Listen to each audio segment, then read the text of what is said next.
Derek from Broadway Utica. Derek Clark, good morning. Good morning, everyone. And another, it's showtime. It's showtime again. Yeah. So this is what I haven't recovered from the last one yet. This is what intrigued you, The Gentleman's Guide to Love and Murder. Yeah. Okay. Well, we know what's on very Andrew's interesting mind this because morning. I meant the concept of the show. you like the concept of love and murder.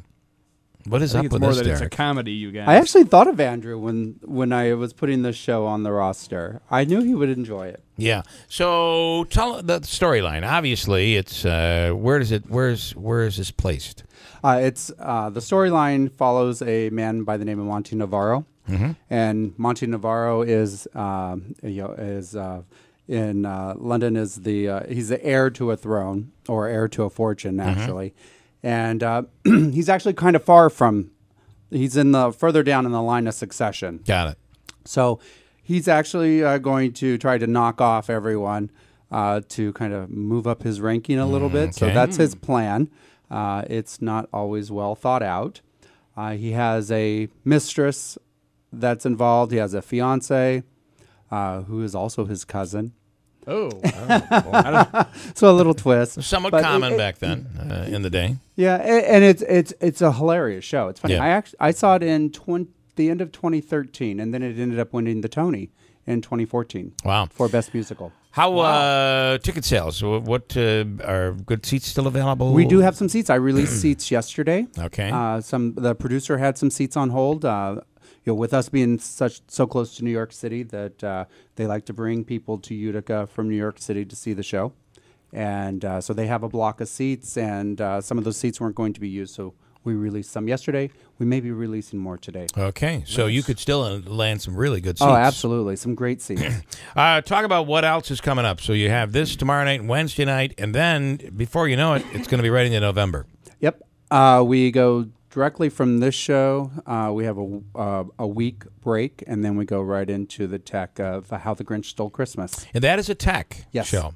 And it's the same producer who brought us Christmas Story last year. Okay. So how long do they end up in town? A few things. How long do they end up in town? And economic impact is always a big deal. They're here for almost 2 weeks. Okay. And again, yes, to your point, the impact is great. Our impact from Love Never Dies it was off the charts. We have already audited.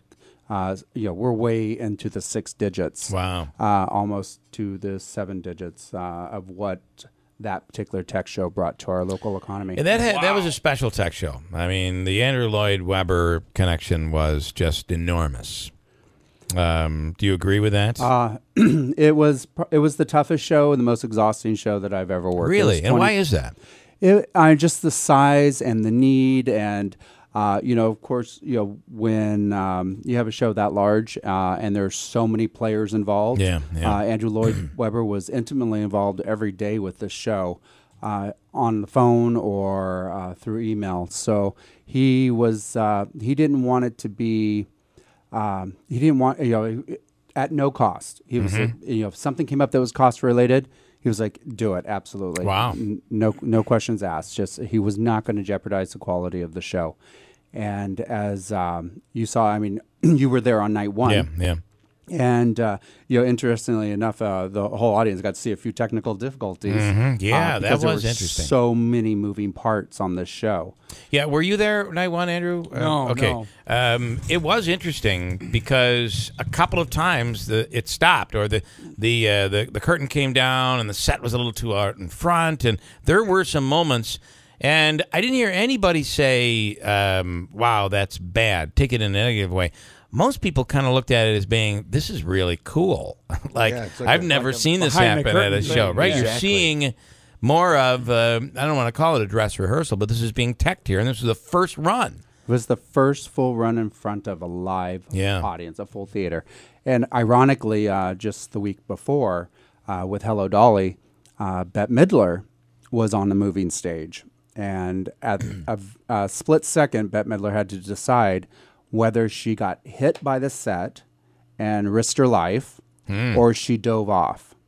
And she chose to take the dive. Wow. So immediately she took the dive, the curtain came down, show stopped. They took a 20-minute intermission, made sure she was okay, and she was well enough to come back. and she came out and apologized and restarted the show. Wow.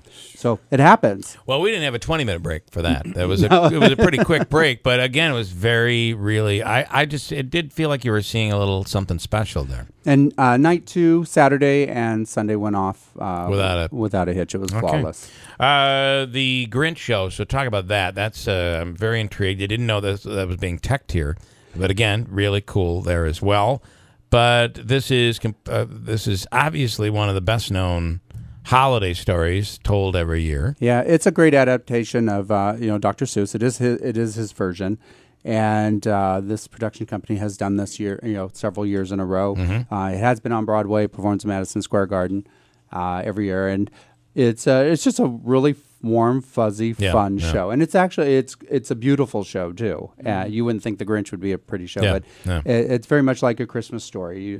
Christmas Story was a beautiful show, and the set was gorgeous, and the producer of this show is very detailed oriented and a little OCD, which I love, and make sure that everything is perfect. All right.